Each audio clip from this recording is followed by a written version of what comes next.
Colossenses 1, de 24 a 29. Nós temos acompanhado a exposição dessa carta do apóstolo Paulo, e hoje nós nos deteremos nesses versículos, de 24 a 29.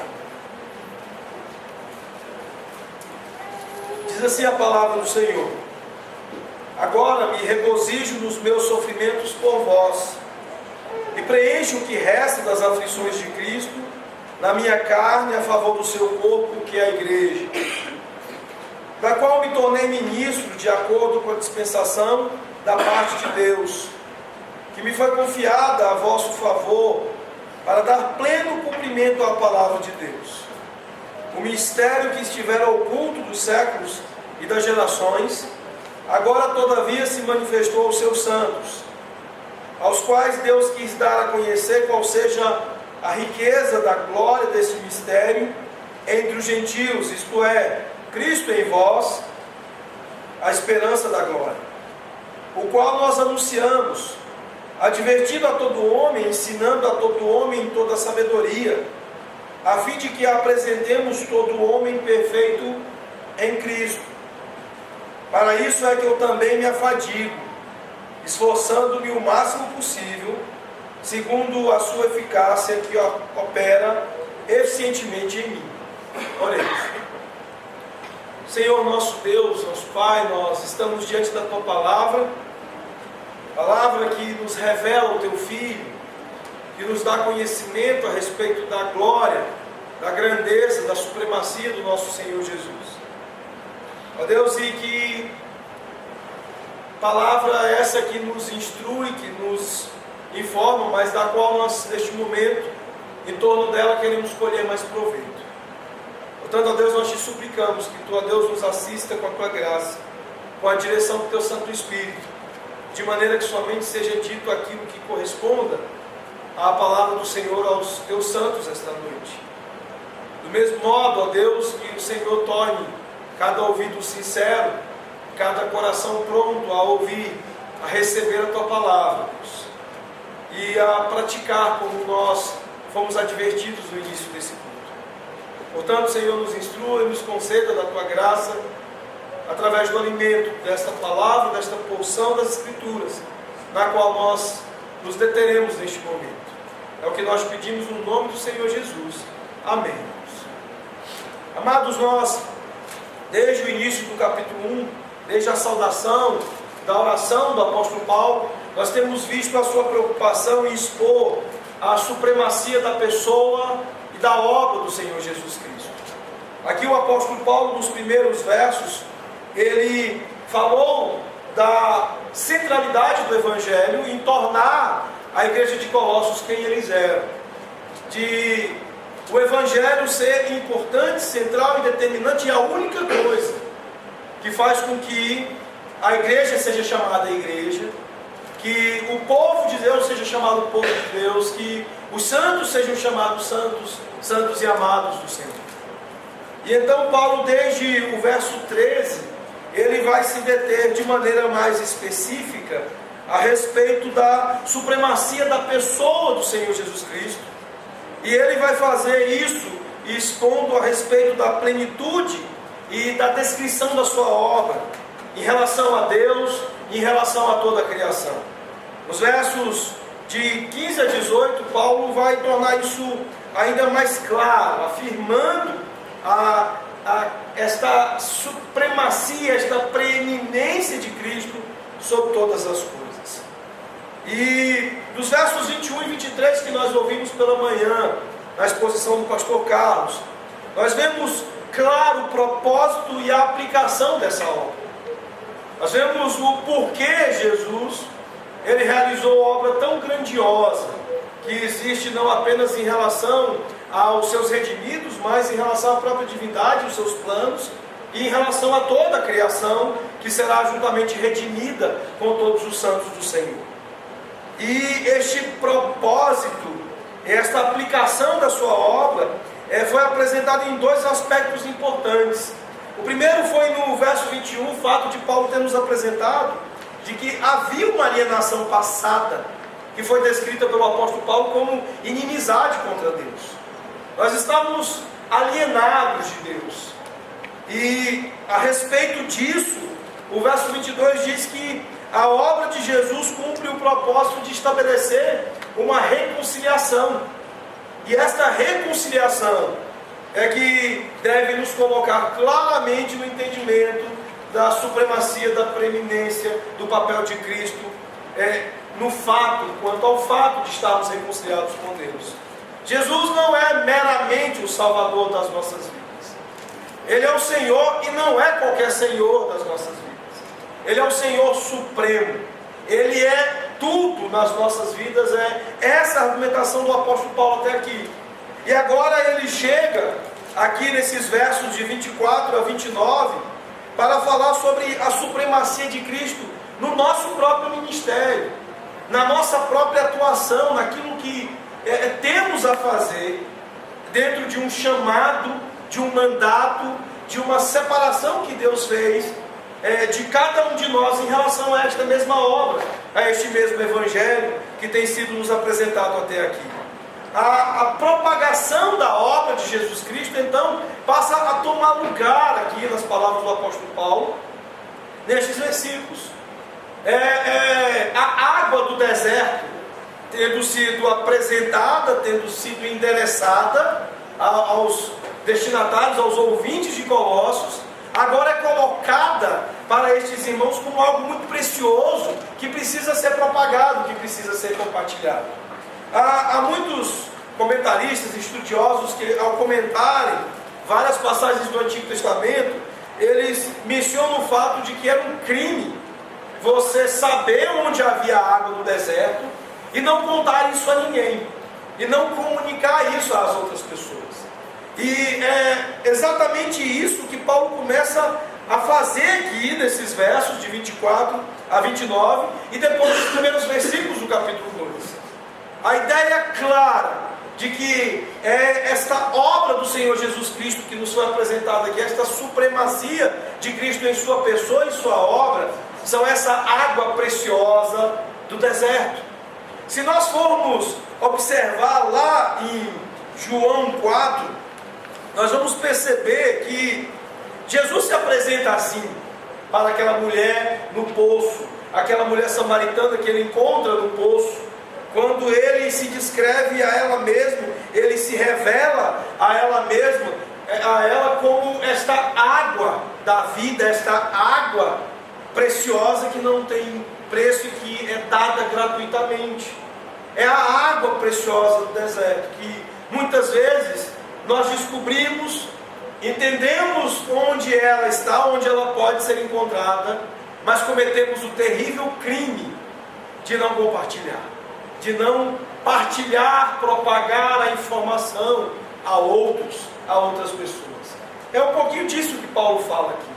Meus irmãos, se já seria um crime você não compartilhar a informação de uma localização de água no deserto, você imagine não compartilhar a localização, a informação a respeito da água da vida, da água preciosa que é o nosso Senhor Jesus Cristo.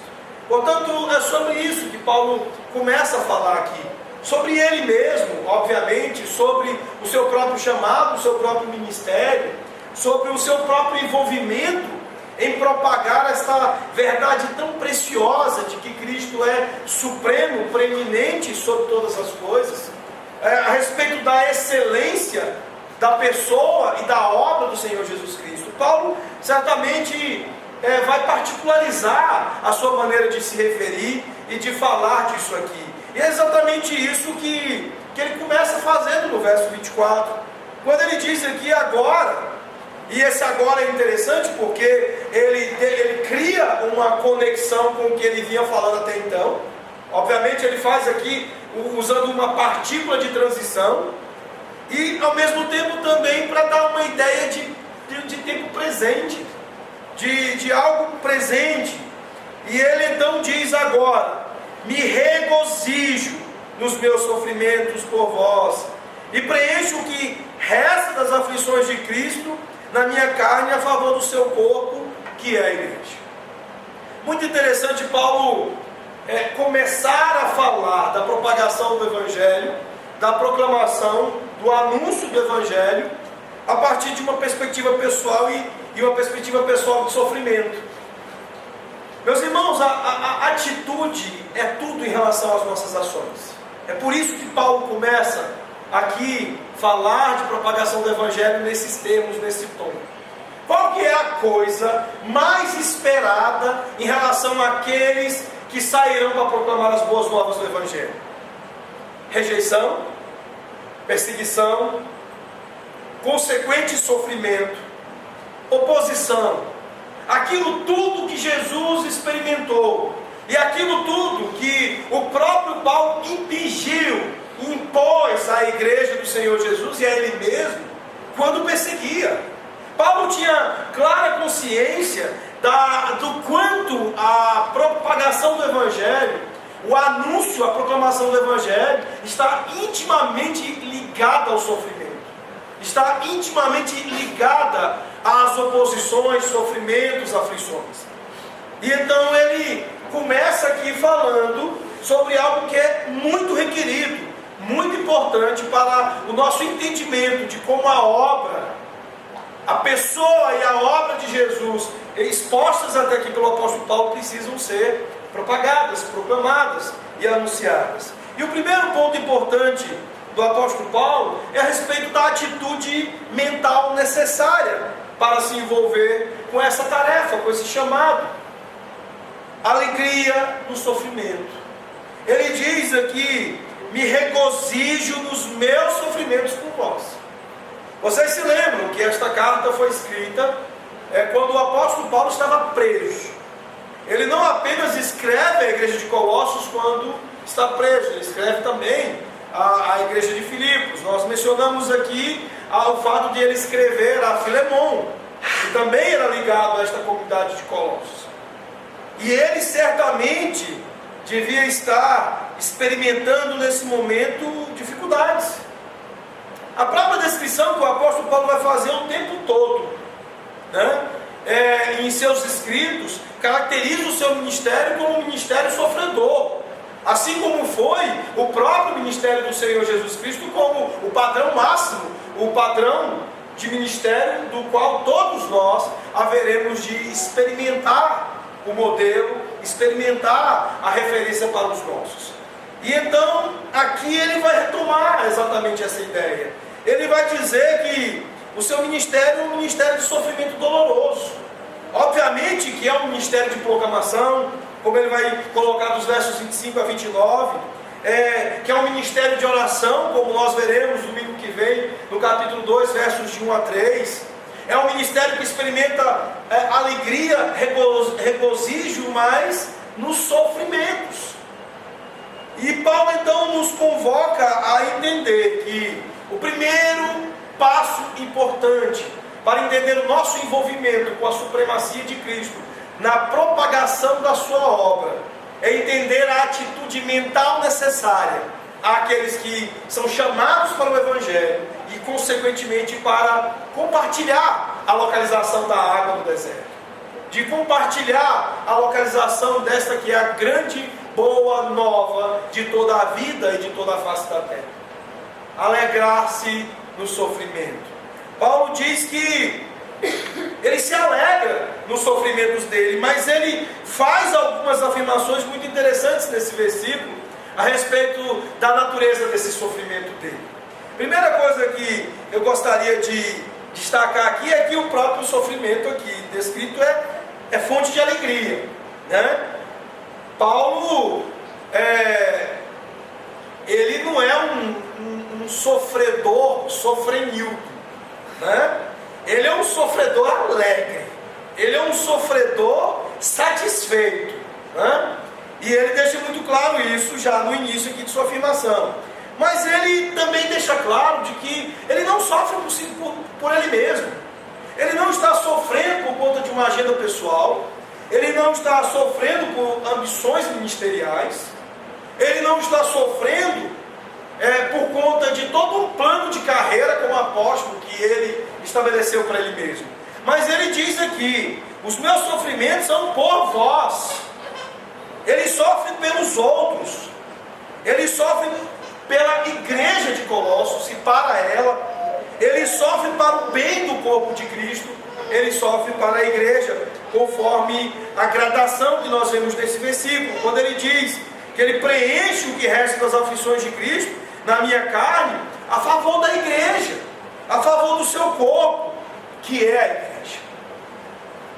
Isso é uma coisa muito importante, porque nós muitas vezes poderemos confundir os sofrimentos que nós estamos experimentando ou haveremos de experimentar, envolvidos na obra, com sofrimentos por questões pessoais, por agendas pessoais.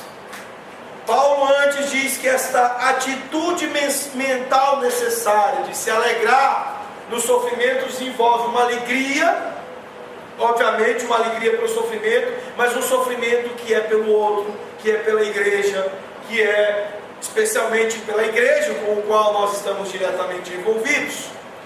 Aqui no caso ele está escrevendo uma carta à igreja de Colossos, mas nós não temos dúvida, pela vastidão da atuação do ministério do apóstolo Paulo, do quanto ele sofreu por todo o corpo de Cristo. Esta mesma igreja a quem Paulo escreve dizendo sofrer por ela, ele não tinha uma relação direta com ela. Não foi Paulo quem plantou a igreja em Colossos.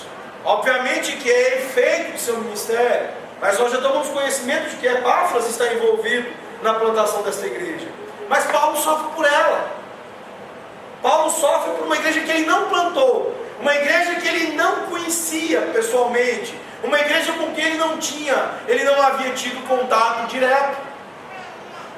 Isso é importante, isso é necessário, porque, meus irmãos, nós temos visto muito sofrimento sendo alegado em ministérios e em muitas coisas, mas em nome de agendas que não dizem respeito ao Evangelho, em agendas que são pessoais, em agenda que não envolve o sofrimento não apenas pelos outros, mas de modo específico e claro pela igreja de Cristo, e não apenas por uma igreja local. A ideia de Paulo é que o nosso envolvimento na propagação do Evangelho envolverá sofrimento, e ao envolvermos em sofrimento, nós devemos nos alegrar nele, mas num sofrimento que é pelo outro, e que é pela igreja do Senhor Jesus Cristo, pelo corpo de Cristo, e não apenas a nossa igreja local, mas por toda a igreja de Cristo. Isso é algo muito importante para nós pensarmos, porque muitas vezes nós ouvimos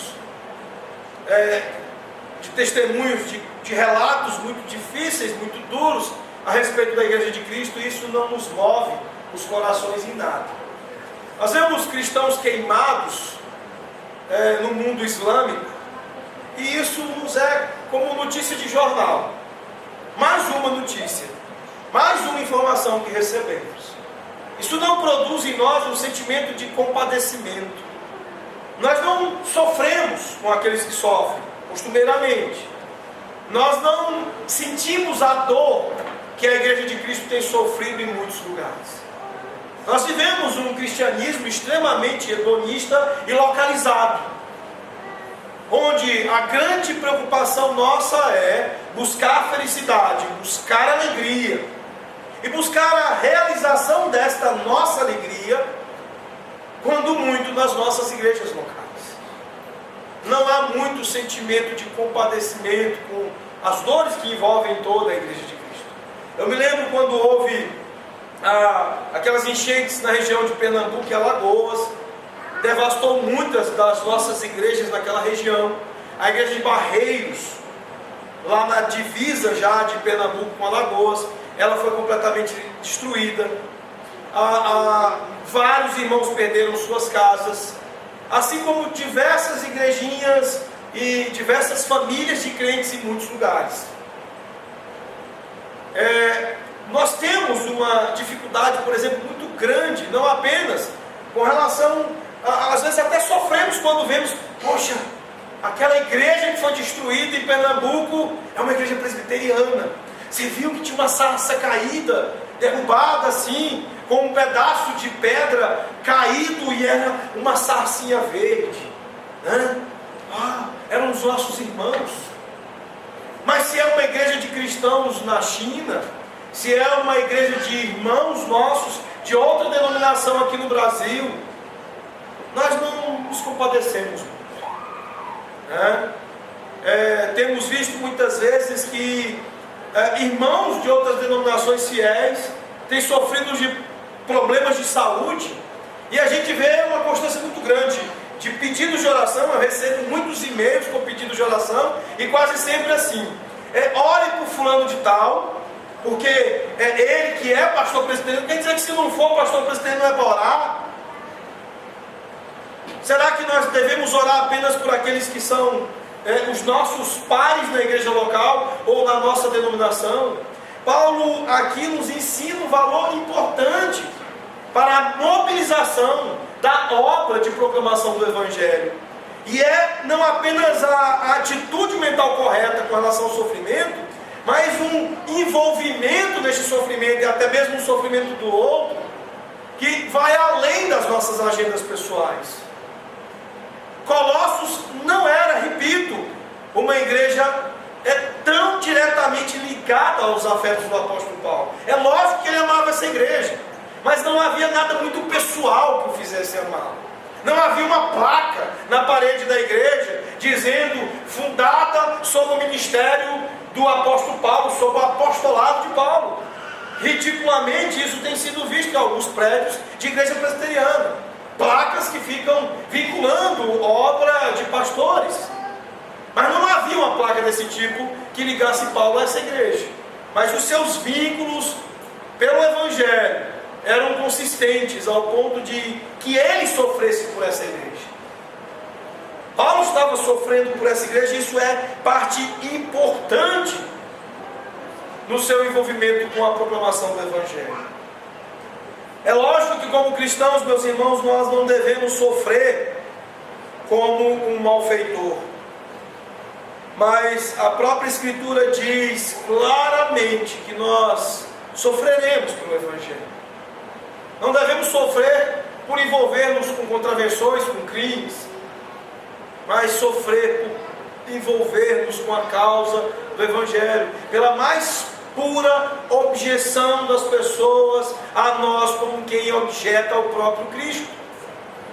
E não por estar objetando as nossas questões pessoais, as nossas agendas pessoais. Uma outra coisa importante é que nós convivemos com um terrível falso evangelho, que diz que o crente não pode sofrer. Esse falso evangelho que diz que se você está sofrendo é porque está em pecado. E aí normalmente vem aqueles que estão imersos em situações de dificuldade, em situações de sofrimento, e dizem: não, deve ter alguma coisa errada com o ministério dele. Eu fico imaginando como seria o ministério do Senhor Jesus, de Jeremias, Paulo e muitos, ou praticamente todos os homens bíblicos em nosso tempo.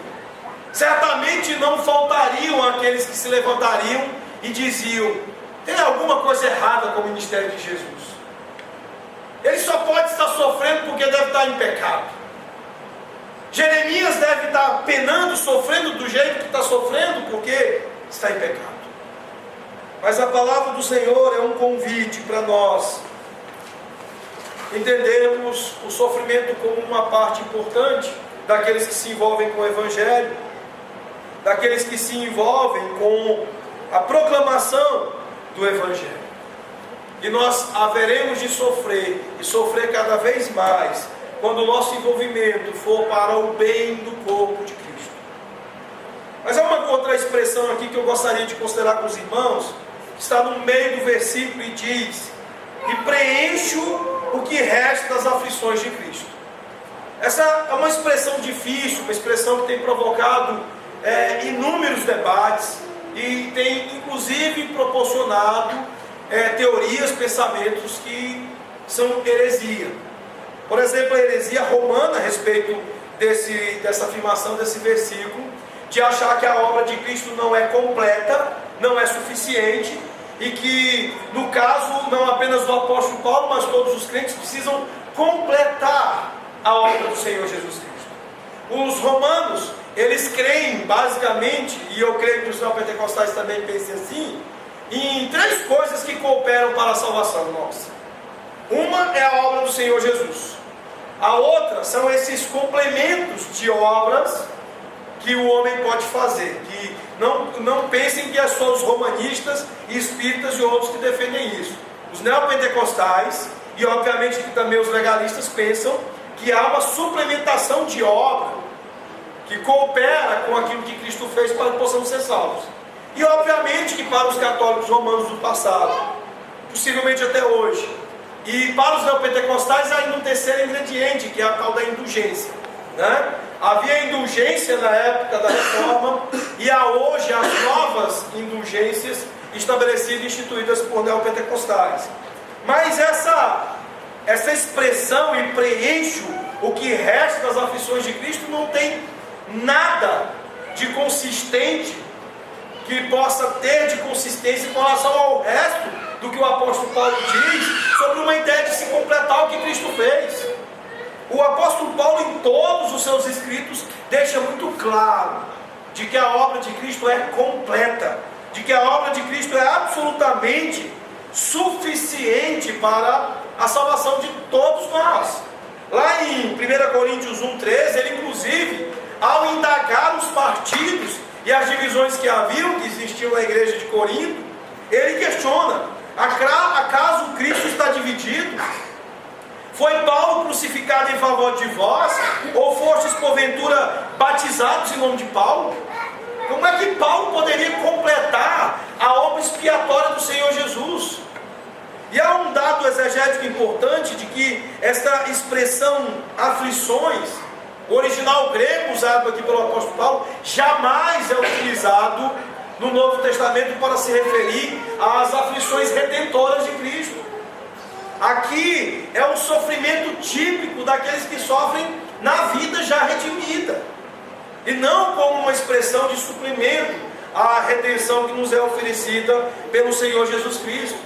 Nós precisamos entender, meus irmãos, que Simão de Cirene pode levar a cruz, mas somente Jesus de Nazaré pôde ser pregado nela, e vitoriosamente pôde chorar dizendo: está consumado.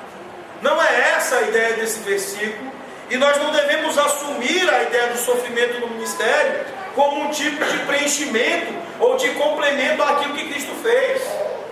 Não há nenhum tipo de ideia de construção de mérito na ideia e no fato de que nós haveremos de sofrer na propagação, na proclamação do Evangelho.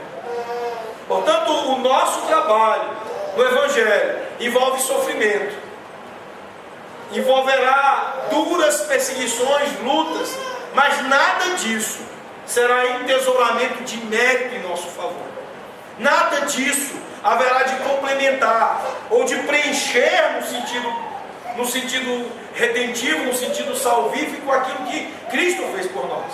Eu creio que Paulo aqui está se referindo a algumas coisas muito claras, como no sentido de trazer mais entendimento, de preencher com mais pregação do Evangelho aos gentios, já que o grande mistério envolvido aqui envolve esta mensagem aos gentios e o esclarecimento do mistério de que os gentios não apenas recebem uma espécie de pontinha da graça, mas eles são colocados como iguais aos judeus no que diz respeito à salvação, e que a sua plena união com Cristo os confere a mesma condição da igreja do Antigo Testamento. Portanto, Paulo aqui, eu acredito, esteja falando sobre uma ideia de preenchimento no aspecto humano do nosso trabalho na proclamação do Evangelho.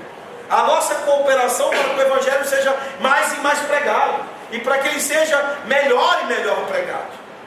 Há uma expressão de R.C. Sproul sobre aquilo que é exigido da natureza da nossa pregação, e isso também deve ser aplicado aqui.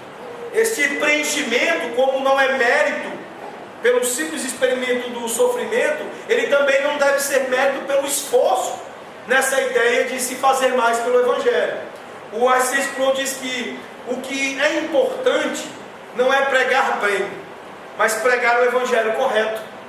O importante não é a forma muito qualificada da minha pregação, a beleza da minha pregação, mas a correção, a fidelidade daquilo que eu prego.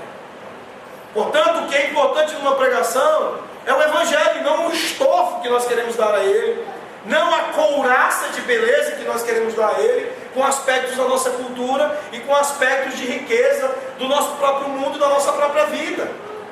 Portanto, o que é importante é que o próprio evangelho, o seu conteúdo em si, seja mais e mais pregado. E quanto mais simples for a forma disso, melhor será essa forma de preenchimento. Quanto mais simples for a nossa abordagem com relação ao evangelho, menos de estofo, de espuma desnecessária nós estaremos preenchendo e completando. Mas vejamos a continuação da argumentação de Paulo no verso 25. Ele diz que esta mensagem e essa sua relação com a igreja, da qual me tornei ministro de acordo com a dispensação da parte de Deus, que me foi confiada a vosso favor, para dar pleno cumprimento à palavra de Deus.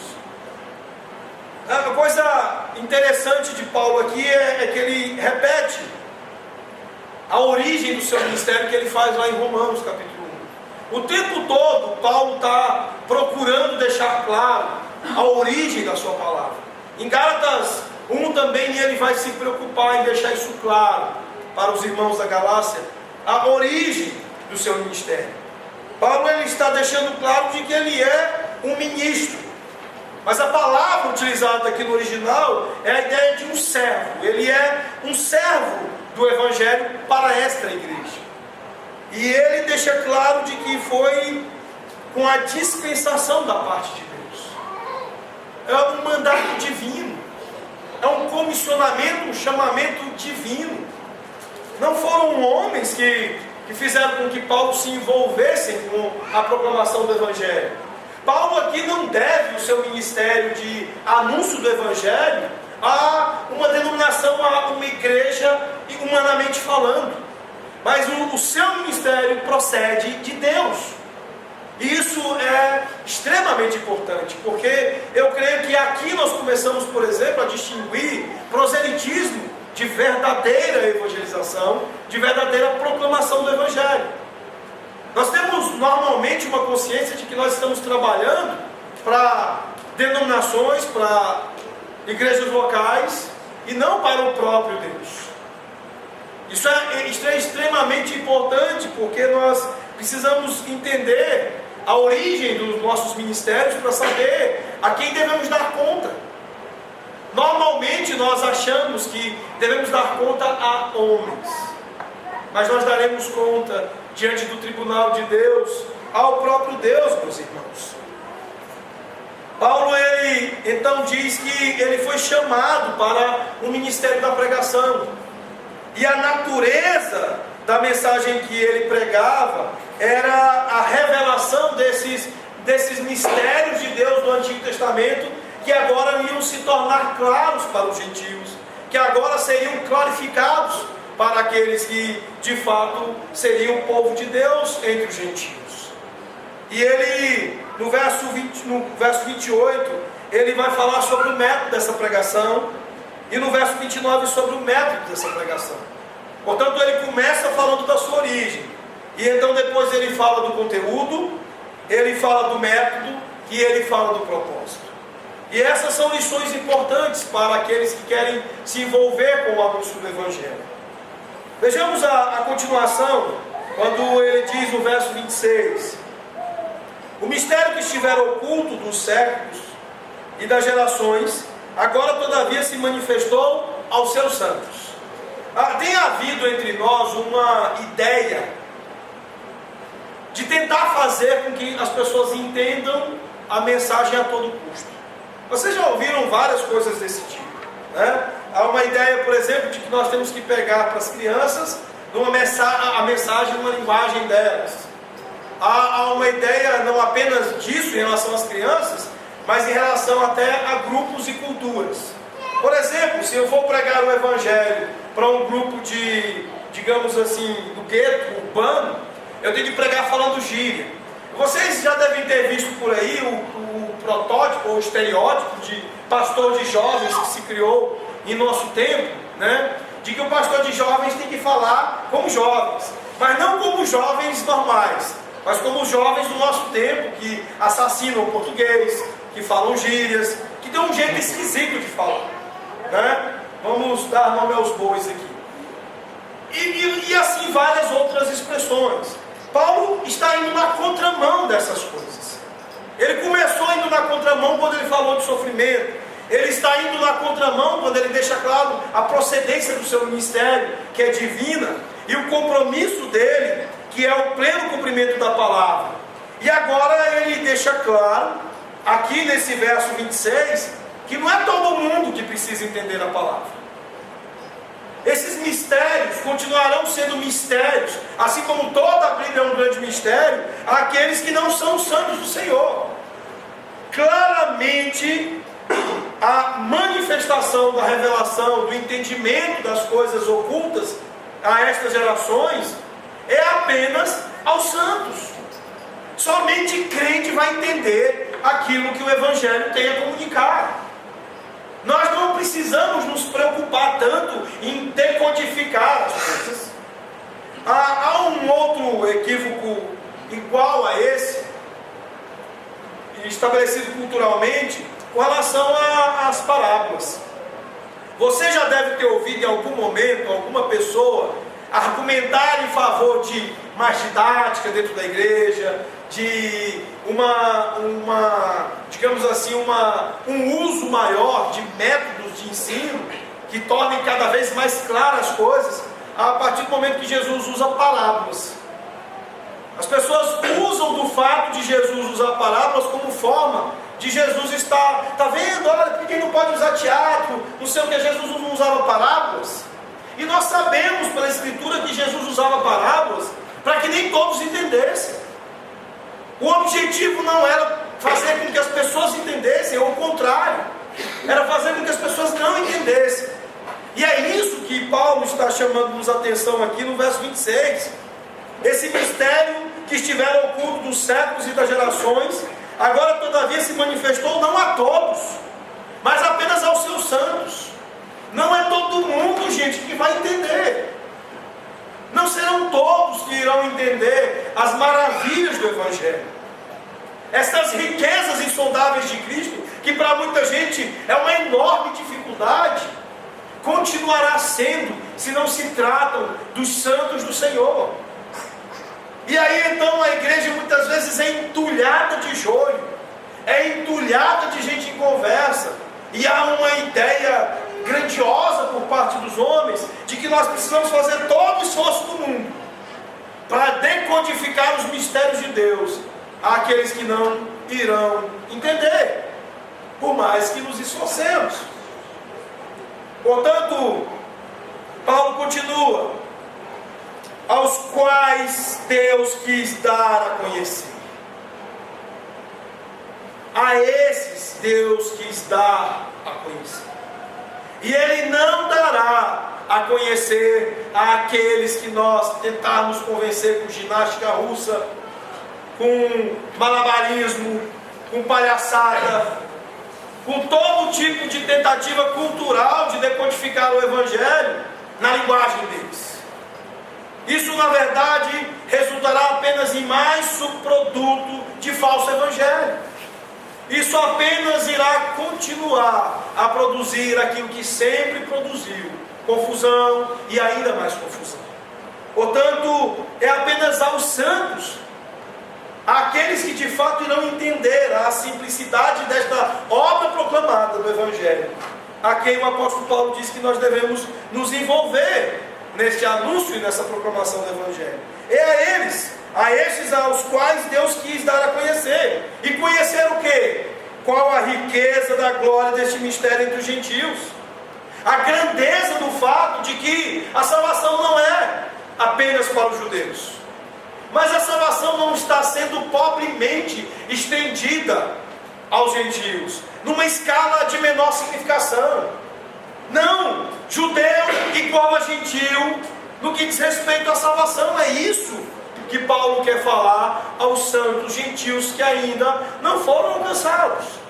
Olha, vocês não serão uma subcategoria de crentes, um apêndice, uma nota de rodapé no reino de Deus. Vocês são iguais. Isto é, Cristo em vós, a esperança da glória. Do mesmo modo que judeus eleitos entrarão no reino dos céus, do mesmo modo, gentios eleitos viverão e entrarão no reino dos céus. É isso que Paulo entende ser um mistério a ser comunicado aos gentios, a ser clarificado aos gentios. É isso que Deus quer dar a conhecer. A moral da história é: olha, não é só a minha tribo aqui que vai tomar conhecimento da existência de água no deserto. A vila vizinha também vai tomar conhecimento da existência de água no deserto. Aquela outra vila lá da frente também vai tomar conhecimento da existência de água no deserto.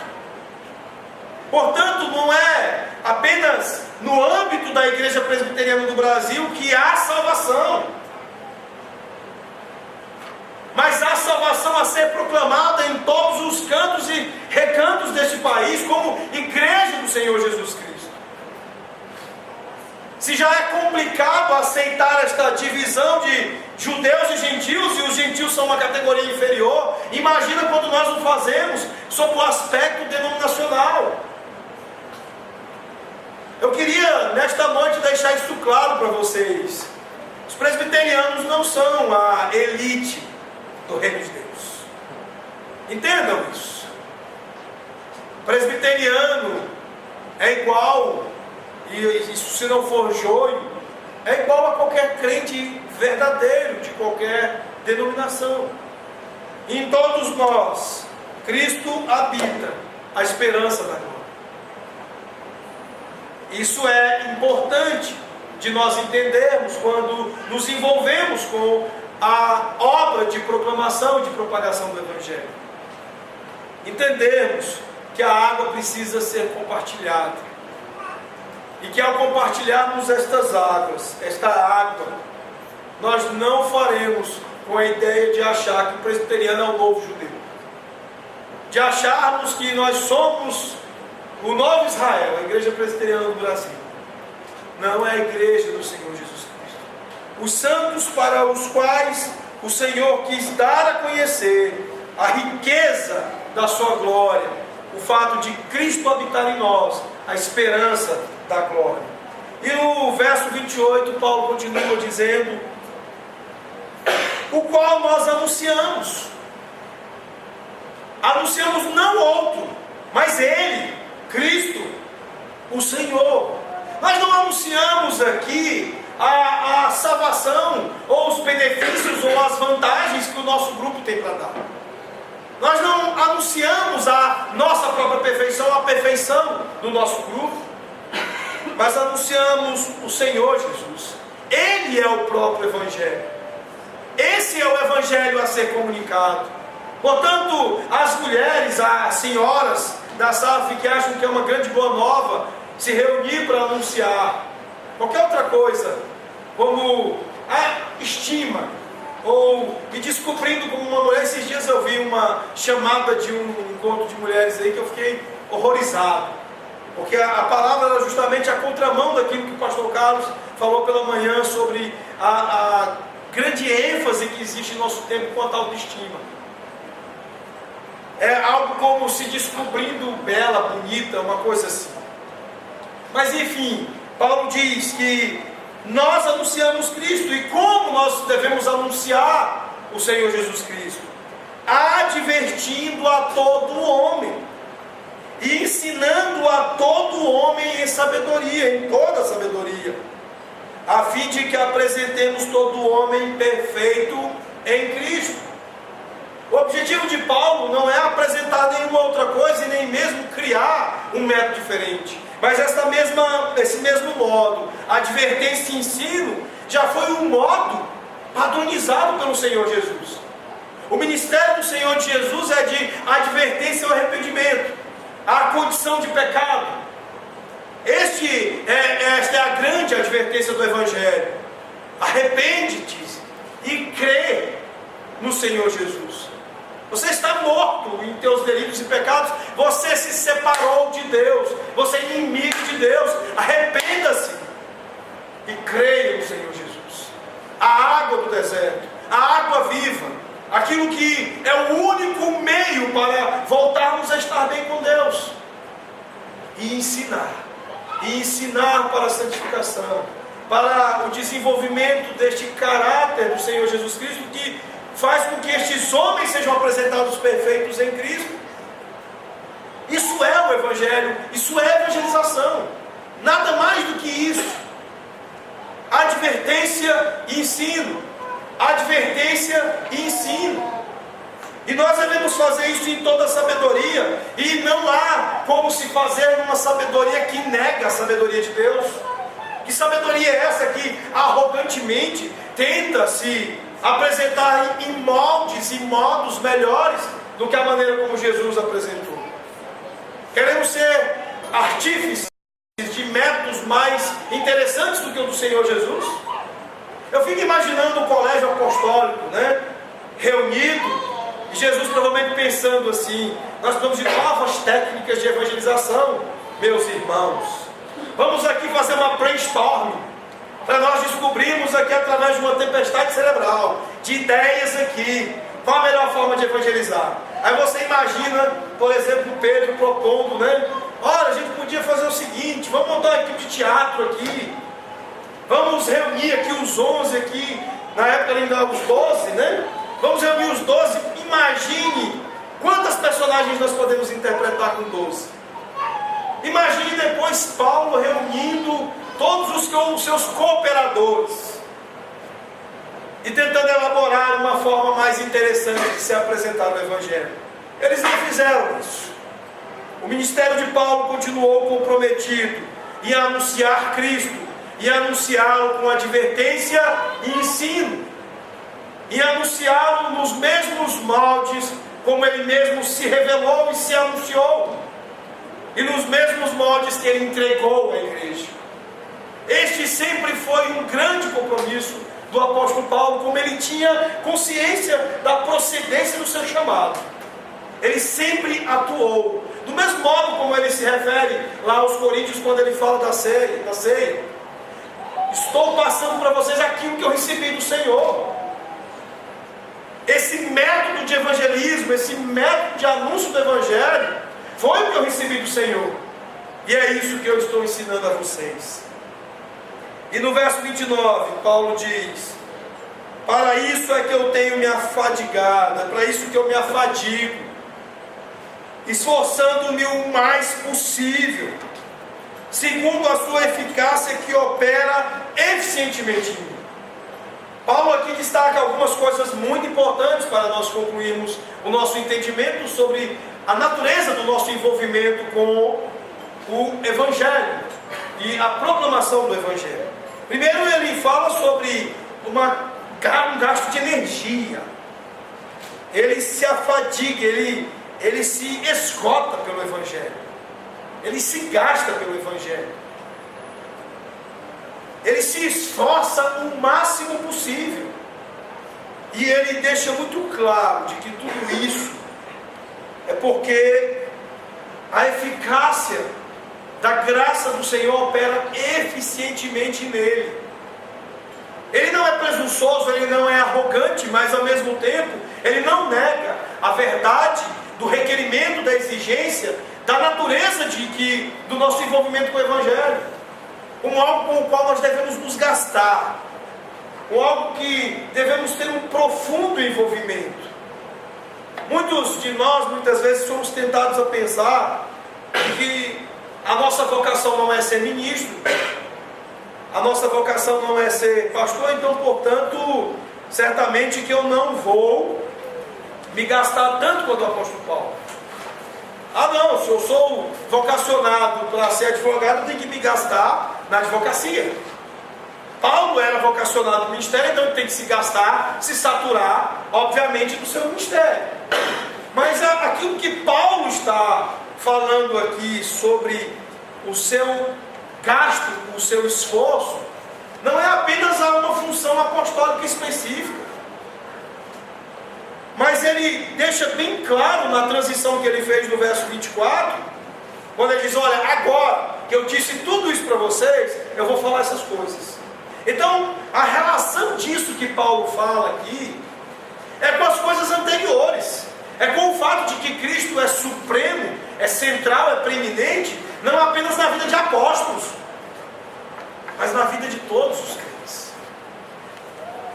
Portanto, todas as coisas envolvidas aqui, o nosso envolvimento em sofrimento pelo Evangelho, para o bem da igreja, a consciência de que somos chamados por Deus para isso, de que é da parte dele, para o cumprimento da palavra, que somos envolvidos com o Evangelho, o fato de que isso deve ser dito e levado aos santos, a estes a quem Deus quis revelar, e não ficar inventando moda e querer convencer ímpio por todos os meios e por todos os modos, e fazendo isso, comunicando Cristo e do modo como tem que ser, através de advertência e de ensino, e agora com todo o gasto de energia. Não, isso não é exclusivo do apostolado, não, isso não é exclusivo do pastor, do presbítero, mas essa natureza de coisas aqui que envolve-nos na proclamação do Evangelho é para todo crente. Todos nós devemos nos afadigar no Evangelho, nos esforçar ao máximo para que o Evangelho seja proclamado. Meus irmãos, não se trata de ocupação e ofício apenas. Se trata de dar a boa notícia. Se trata de avisar alguém onde tem água. Se trata de dar notícia a quem está com sede de onde achar água da vida para beber. Eu fico imaginando o sentimento de qualquer um de nós,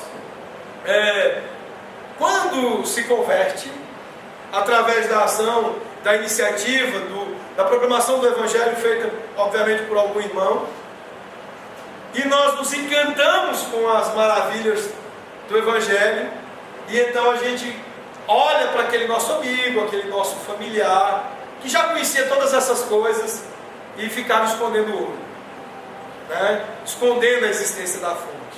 Saía de fininho, ia para a igreja, prestava o seu culto, e pensava assim, poxa, caramba, fulano sabia da existência dessa água, e não me contava.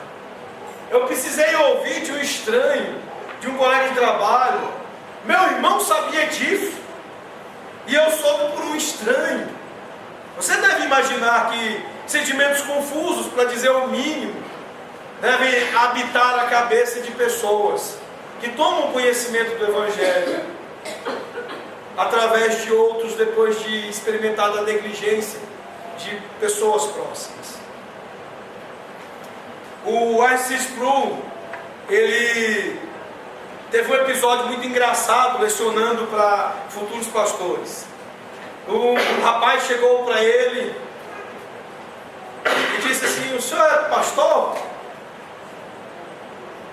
O senhor vai dar aula para a gente? Ele, como assim, pastor? E começou a ficar bravo. Como é que você fala de mim nesses modos? Pastor? Eu sou muito mais do que pastor. Você me respeita. Começou a falar grosso, né? E o menino apavorado, imagina, deve ter murchado no chão, quando ele então já foi avisando que estava pregando uma peça no garoto. Ele disse, calma, estou brincando com você. Eu só queria ilustrar algo para você e para os outros que daqui a pouco estarão em sala de aula e ouvirão a minha aula, para que vocês possam entender a natureza daquilo que nos envolve. E então ele disse, olha, anunciar as boas novas é algo extremamente especial. Se você for parar para pensar, o único filho que Deus teve, Ele colocou para se ocupar nisso. Não há nada que seja mais importante naquilo que nós fazemos do que anunciar o Evangelho. Você pode até dizer que Jesus era pastor, era mais do que pastor, ele era apóstolo, mas o fato é que a atividade mais básica, mais essencial que Jesus fez, extraindo-se o seu papel, deixando-se um pouco de lado o seu papel redentor, foi anunciar o Evangelho. Pela ordem, Jesus faz a sua obra grandiosa de nos redimir, de tomar o nosso lugar na cruz. Mas ele encontrou prazer, ele encontrou deleite no papel de pregar o Evangelho enquanto esteve aqui. Ele fez isso ensinando os seus discípulos, mas sobretudo encontrando alegria, prazer e deleite. Jesus tinha prazer em pregar e falar do Evangelho às pessoas. Isso é claro em vários momentos. Quando, por exemplo, ele se convida para ir para a casa de Zaqueu, quando ele está com as duas irmãs Marta e Maria, e ele tem prazer em falar das coisas do reino, das boas novas a estes seus santos. Porque Jesus entendeu que nenhuma das nossas atividades aqui eram tão urgentes e tão deleitosas e tão importantes do que dizer onde estava a água. E então o Sproul complementa, remata com esse seu aluno. Ele diz: olha, enquanto você achar que o que é legal é o que você faz por ser pastor, você não terá entendido o que nos envolve a todos. A atividade gloriosa, o ministério glorioso, é aquele que envolve todos os crentes. Proclamar o Evangelho, anunciar o Evangelho. E você não precisa ser apóstolo, você não precisa ser reformador, você não precisa ser pastor ordenado para que você comunique as boas novas da localização da fonte de água no deserto. Você não precisa disso. Você não precisa mais do que advertência e ensino. Você não precisa de enorme eloquência. Você até precisará muito de simplicidade para anunciar Cristo em vós, a esperança da glória. Que Deus possa nos abençoar como igreja do Senhor, a entendermos a grandeza disso que nos envolve. Que nós possamos sair da nossa zona de conforto e entender a grandeza, a glória de anunciarmos Cristo em vós, a esperança da glória, a todos quanto pudermos. Feche seus olhos, curva sua fronte, vamos falar com o Senhor. Senhor nosso Deus e nosso Pai, Deus bendito, Senhor nosso, nós exaltamos o Teu nome, Senhor. Nós nos alegramos, ó Pai, na Tua presença, nos alegramos com as boas novas do Senhor. Nós nos alegramos, Senhor, com toda a plataforma do Teu reino. E nós queremos diariamente nos alegrar em compartilhar a notícia da existência da água no deserto, em dar notícia aos outros, ó Pai, do mistério que foi revelado aos santos gentios do passado, que continua sendo revelado na palavra do Senhor aos santos gentios do nosso tempo, dando a conhecer, ó Deus, da esperança da glória, Cristo em nós, a união com Cristo, a supremacia de Cristo em nós, a preeminência do Senhor Jesus em todos nós e em tudo em nós. Ó Pai, que nós possamos despertar de negligência, de letargia, de indisposições que venhamos a ter quanto à proclamação do Teu Evangelho. E que todas as outras coisas, que todo o nosso gasto em relação a tudo possa ser maior que o Evangelho. Que assim como Paulo, que nós possamos nos afadigar e que nós possamos nos dedicar e nos esforçar ao máximo, para que a advertência e o ensino que apresentam todo o homem perfeito em Cristo possa ser anunciado, possa ser proclamado. É o que nós pedimos no nome de Jesus. Amém.